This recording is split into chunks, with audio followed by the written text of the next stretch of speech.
Hello दोस्तों, नमस्कार। आपके अपने YouTube चैनल सरकारी योजना मंच पर एक और महत्वपूर्ण सरकारी योजना की जानकारी में आप सभी साथियों का तहे दिल से हार्दिक स्वागत है। दोस्तों, इस वीडियो में बात करने वाले हैं सामाजिक सुरक्षा पेंशन के संबंध में। तो साथियों, राजस्थान सरकार और केंद्र सरकार की कई प्रकार की पेंशन सामाजिक सुरक्षा पेंशन के तहत दी जाती है। तो सामाजिक सुरक्षा पेंशन में वृद्धजन, विधवा, परित्यक्ता, दिव्यांगजन पेंशन प्राप्त कर रहे हैं। तो साथियों, प्रत्येक वर्ष आपको जीवन प्रमाण पत्र सबमिट कराना होता है। यदि जीवन प्रमाण पत्र सबमिट नहीं करवाया जाता है तो पेंशन बंद कर दी जाती है। इसलिए साथियों, आपको जीवन प्रमाण पत्र समय रहते सबमिट करवा देना चाहिए।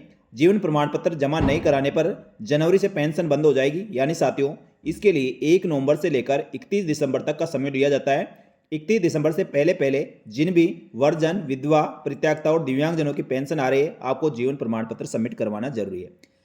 तो साथियों, राजस्थान में कितनी प्रकार की सामाजिक सुरक्षा पेंशन योजना चल रही है और इसमें क्या क्राइटेरिया है, क्या इसकी योग्यता है और कौन इसको पेंशन ले सकता है, तो साथियों इसमें एक एक करके सभी के बारे में बात करेंगे।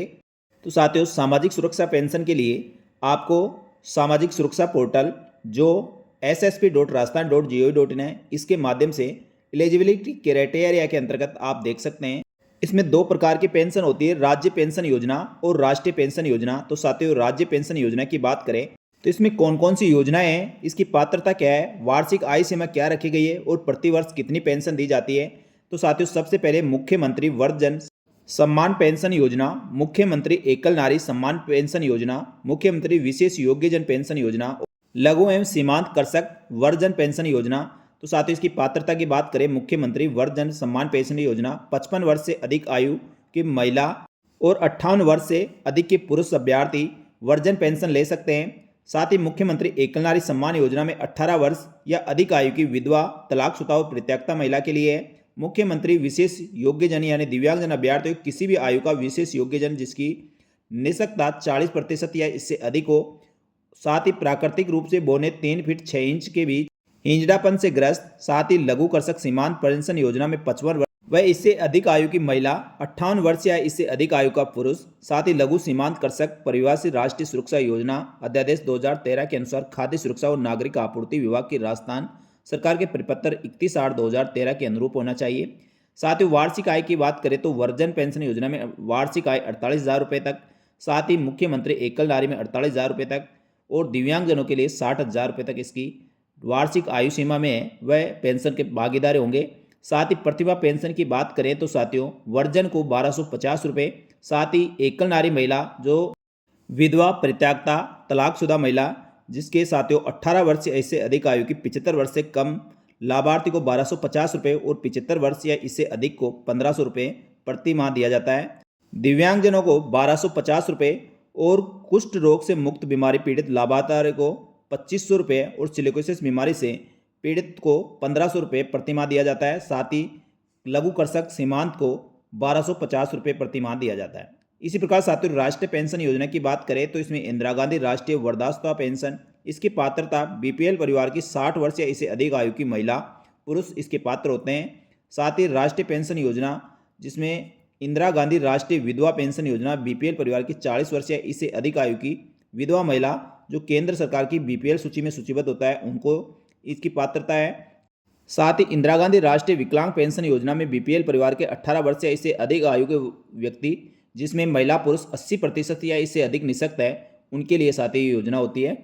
वार्षिक आय की बात करें तो साथियों, वृद्धावस्था पेंशन में या केंद्र सरकार की बीपीएल सूची में सूचीबद्ध होना चाहिए और प्रति माह 1250 रुपये इनको दिए जाते हैं। इसी प्रकार साथियों, राष्ट्रीय विधवा पेंशन योजना में 40 वर्ष या इससे अधिक आयु के 75 वर्ष से कम लाभार्थियों को 1250 रुपये और 75 वर्ष से अधिक आयु के और या 75 वर्ष तक के 1500 रुपये दिए जाते हैं। साथ ही केंद्र सरकार की जो विकलांगता पेंशन योजना में 1250 रुपये प्रति माह दिए जाते हैं। तो साथियों, इस प्रकार सामाजिक सुरक्षा पेंशन के अंतर्गत वृद्धजन सम्मान पेंशन योजना, एकल नारी महिला पेंशन योजना, साथ ही दिव्यांगजन अभ्यर्थियों को और लघु कृषक सीमांत को पेंशन दी जाती है। तो सभी जो भी सामाजिक सुरक्षा पेंशन प्राप्त कर रहे हैं सभी को दोस्तों अपना जीवन प्रमाण पत्र यदि आपने सबमिट नहीं करवाया तो 31 दिसंबर से पहले पहले अपना जीवन प्रमाण पत्र सबमिट करवा दें। साथ ही जीवन प्रमाण पत्र आप किसी भी नज़दीक ई मित्र से बनवा सकते हैं या आपके आस पड़ोस या परिवार में कोई सरकारी नौकरी में उनके द्वारा आप बनाया जा सकता है।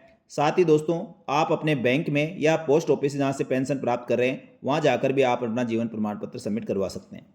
जीवन प्रमाण पत्र कैसे बनाना है, किस प्रकार से बनाना है साथियों, उसके लिए सेपरेट वीडियो बनाया गया है। उसका लिंक भी इसी वीडियो के एंड स्क्रीन पे डाल दिया जाएगा, वहाँ से चेक कर सकते हैं। साथियों, आपकी या आपके परिवार में किसी की भी पेंशन आ रही है तो आपको जल्दी से जल्दी वार्षिक सत्यापन करवा लेना चाहिए, उसका जीवन प्रमाण पत्र सबमिट करवा देना चाहिए। अन्यथा दोस्तों, जनवरी में मिलने वाली पेंशन आपकी बंद कर दी जाएगी। इसलिए आप सभी से रिक्वेस्ट रहेगी, आपके परिवार में या आपके आसपास किसी की भी पेंशन आ रही है और उनको पता नहीं है तो साथियों ये उसको अवगत कराएं और उनका जीवन प्रमाण पत्र सबमिट करवाएं। जीवन प्रमाण पत्र सबमिट करने के पश्चात ही दोस्तों अगले 2026 जनवरी में जो पेंशन आएगी उसी के आधार पर पेंशन वितरण की जाएगी। यदि जीवन प्रमाण पत्र सबमिट नहीं करवाया जाता तो पेंशन बंद कर दी जाएगी। तो जो भी सामाजिक सुरक्षा पेंशन प्राप्त कर रहे हैं, चाहे वह वर्जन हो, चाहे एकल नारी हो जिसमें विधवा, परित्यक्ता, तलाकशुदा महिला, दिव्यांगजन अभ्यर्थी, लघु व सीमांत कृषक पेंशन योजना, तो साथियों इसमें से कोई सी भी आपके पेंशन आ रही है तो आपको तुरंत प्रभाव से जीवन प्रमाण पत्र 31 दिसंबर तक अपना जीवन प्रमाण पत्र सबमिट करवा दें, जिससे दोस्तों आपकी पेंशन कंटिन्यू रहे, रेगुलर रहे और आपको किसी प्रकार की कोई समस्या नहीं हो। साथियों, ये जानकारी अच्छी लगी तो वीडियो को लाइक जरूर करें। इसी प्रकार की सरकारी योजनाओं की जानकारी के लिए हमारे यूट्यूब चैनल सरकारी योजना मंच को सब्सक्राइब करके बेल आइकन प्रेस कर लें, जिससे दोस्तों आगे आने वाली वीडियो का नोटिफिकेशन भी आपको तुरंत प्रभाव से मिल सके और सभी प्रकार की सरकारी योजनाओं की जानकारी मिल सके। इस वीडियो में इतना ही, जल्दी मिलेंगे दोस्तों एक और महत्वपूर्ण सरकारी योजना की जानकारी लेकर। तब तक के लिए धन्यवाद। जय हिंद, जय भारत।